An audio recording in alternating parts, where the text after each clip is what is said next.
लोकसभेतील विरोधी पक्षनेते राहुल गांधी यांनी काही दिवसांपूर्वी पत्रकार परिषद घेत केंद्रीय निवडणूक आयोगावर मतचोरीचा आरोप केला होता.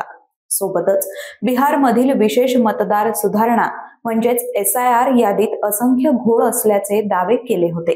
या सर्व आरोपांना रविवारी केंद्रीय निवडणूक आयोगाचे मुख्य निवडणूक आयुक्त ज्ञानेश कुमार यांनी पत्रकार परिषद घेत सडेतोड प्रत्युत्तर दिलंय. यावेळी ज्ञानेश कुमार यांनी आमच्यासाठी सर्व राजकीय पक्ष समान आहेत असं स्पष्टीकरण दिलं आहे. तसंच निवडणूक आयोगाचे दरवाजे सर्वांना चर्चेसाठी नेहमीच खुले असतात.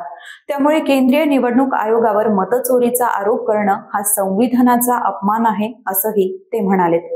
काही नेते खोटे आरोप करून जनतेची दिशाभूल करत आहेत, परंतु निवडणूक आयोग अशा खोट्या आरोपांना घाबरत नाही. त्यामुळे 7 दिवसात शपथपत्रावर लिहून द्या, नाहीतर देशाची माफी मागा असा अल्टिमेटमच निवडणूक आयोगानं राहुल गांधींना दिलाय. या पत्रकार परिषदेमध्ये पत्रकारांकडून निवडणूक आयोगाला काही कठोर सवाल विचारण्यात आले. यावेळी मुख्य निवडणूक आयुक्त ज्ञानेश कुमार यांनी या प्रश्नांना बगल दिल्याचं बोललं जात आहे. तसंच निवडणूक काळातील CCTV फुटेज देण्याबाबतही अजबच वक्तव्य केलं. सध्या याच पत्रकार परिषदेचे काही व्हिडिओ सोशल मीडियावर व्हायरल होत आहेत. विरोधकांकडून याच पत्रकार परिषदेचा आधार घेत निवडणूक आयोगाला पुन्हा लक्ष करण्यात येत आहे. या पत्रकार परिषदेत निवडणूक आयोगाला काही प्रश्नांवर स्पष्टपणे उत्तर देता आलेलं नाही. त्यामुळं निवडणूक आयोगाच्या कारभारावर प्रश्नचिन्ह उपस्थित करण्यात येत आहेत. यावरूनच सामाजिक कार्यकर्ते योगेंद्र यादव यांनी आपल्या Xवर पोस्ट करत निवडणूक आयोगानं बगल दिलेल्या प्रश्नांची यादीच जाहीर केली आहे. योगेंद्र यादव यांनी म्हटल्याप्रमाणे निवडणूक आयोगानं SIR करण्यापूर्वी राजकीय पक्षांची सल्लामसलत का केली नाही? बिहारमध्ये SIR करताना निवडणूक आयोगानं स्वतःच्या मार्गदर्शक तत्वांचं उल्लंघन का केलं? पूर असतानाही सूचना किंवा तयारीशिवाय बिहारमध्ये SIR घेण्याची इतकी घाई का केली? बिहारमध्ये SIR 25 जून ते 25 जुलै दरम्यान किती मतदारांची भर पडली? कोणतेही कागदपत्र जोडल्याशिवाय किती मतदारांचे नोंदणी फॉर्म दाखल केले गेले? BLOनं किती फॉर्मवर शिफारस केलेली नाही असं चिन्हांकित केलं आहे आणि ते कोणकोणत्या आधारावर केलंय? SIR दरम्यान मतदार यादीत किती परदेशी आढळलेत? राहुल गांधींच्या पत्रकार परिषदेनंतर मतदार यादीचं स्वरूप का बदललं गेलं? अनुराग ठाकूर यांच्याकडून निवडणूक आयोगानं प्रतिज्ञापत्र का मागितलं नाही? समाजवादी पार्टीनं मागं दाखल केलेल्या शपथपत्रांच्या आधारे निवडणूक आयोगानं चौकशी का केली नाही?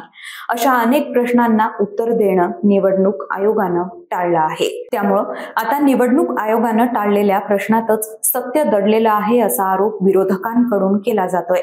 मुख्य निवडणूक आयुक्त ज्ञानेश कुमार हे निवडणूक आयोगाचे आयुक्त म्हणून नाही तर भाजपचे प्रवक्ते म्हणून उत्तर देतायत का, असा सवालही समाज माध्यमांवर उपस्थित होतो. काँग्रेस नेते राहुल गांधी यांनी मध्यंतरी घेतलेल्या पत्रकार परिषदेमध्ये महिलांचं नाव आणि मतदार यादीतील फोटो माध्यमांना दाखवले होते. यावरही निवडणूक आयोगानं आक्षेप घेत व्होटर प्रायव्हसीचा मुद्दा उपस्थित केलेला आहे. यावेळी आयोगानं म्हटलंय, सुप्रीम कोर्टानं 2019 मध्ये म्हटलंय की व्होटर प्रायव्हसी महत्वाची आहे. आम्ही काही दिवसांपूर्वी पाहिलं की अनेक मतदारांचे फोटो राहुल गांधी यांनी परवानगी न घेता माध्यमांसमोर आणलेत. त्यांच्या फोटोचा वापर केला गेला. अशा वेळी आपल्या आई, बहीण, मुलींचे CCTV फुटेज निवडणूक आयोगानं दिले पाहिजेत का? मतदार सूचीमध्ये ज्यांचं नाव असतं तेच आपल्या अपेक्षित उमेदवाराला निवडून आणण्यासाठी मतदानाचा हक्क बजावतात.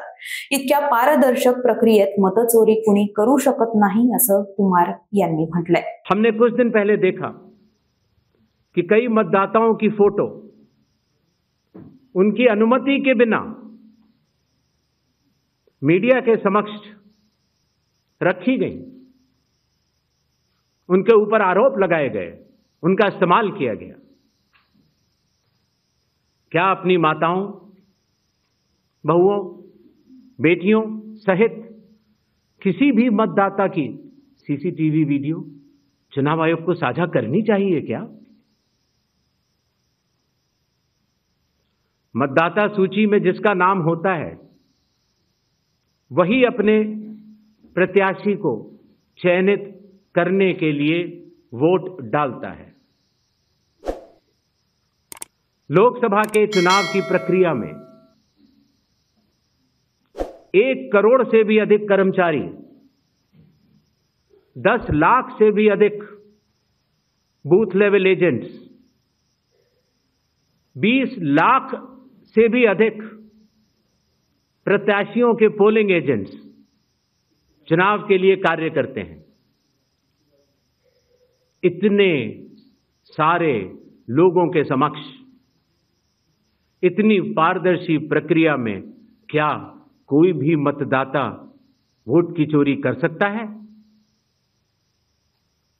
कुछ मतदाताओं द्वारा दोहरे मतदान के आरोप लगाए गए। सबूत मांगने पर जवाब नहीं मिला। ऐसे मिथ्या आरोपों से न तो चुनाव आयोग डरता है और न ही कोई मतदाता। जब चुनाव आयोग के कंधे पर बंदूक रखकर भारत के मतदाताओं को निशाना बनाकर राजनीति की जा रही हो, तो आज चुनाव आयोग सबको स्पष्ट करना चाहता है कि चुनाव आयोग निडरता के साथ सभी गरीब, अमीर, बुजुर्ग, महिला, युवा सहित सभी वर्गों और सभी धर्मों के मतदाताओं के साथ बिना किसी भेदभाव के चट्टान की तरह खड़ा था, खड़ा है और खड़ा रहेगा। भारतात प्रत्येक निवडणुकीनंतर निवडणूक आयोगाच्या कार्यपद्धतीवर प्रश्नचिन्ह उपस्थित केले जातात। पराभूत झालेल्या पक्षाकडून निवडणूक आयोग सरकारच्या इशाऱ्यावर काम करत असल्याची टीका होतच असते, पण अजूनपर्यंत प्रत्यक्षात हे कुणालाही सिद्ध करता आलेलं नाही। यावेळी मात्र काँग्रेस नेते राहुल गांधी यांनी एका मतदारसंघाचा डेटा समोर आणून निवडणूक आयोगाला घेरण्याचा प्रयत्न केला। विरोधकांकडून केल्या जाणाऱ्या याच आरोपांमुळे निवडणूक आयोगाची प्रतिमा मलिन होतीये। जनमानसातूनही निवडणूक आयोगाच्या कार्यपद्धतीवर शंका उपस्थित केली जाते। त्यामुळे निवडणूक आयोगाने पत्रकार परिषद घेत हे राजकीय आरोप परतावून लावण्याचा प्रयत्न केलाय। मात्र याच पत्रकार परिषदेत टाळलेल्या काही प्रश्नांमुळे निवडणूक आयोग पुन्हा टीकेच्या केंद्रस्थानी आल्याचं दिसून येतंय। तुर्तास इतकंच। याबद्दल तुम्हाला काय वाटतं आम्हाला कमेंट करून नक्की सांगा आणि माय महानगर लाईव्हला सबस्क्राइब करायला विसरू नका।